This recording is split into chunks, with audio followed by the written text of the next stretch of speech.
A fuse is used to protect an electrical circuit from excess current flow.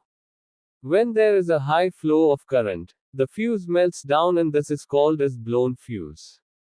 In general, a fuse can be used for both AC and DC voltages. There is a small wire in the fuse and we call this as element.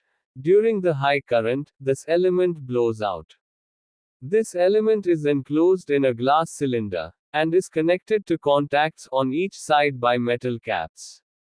Fuses are made to respond for current and not for voltage. This is the reason why we see only amperes on the fuse.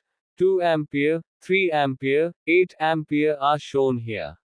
The numbers on the cap of fuse is called as current rating, which means the fuse can withstand till this maximum flow only. There are various types of fuses.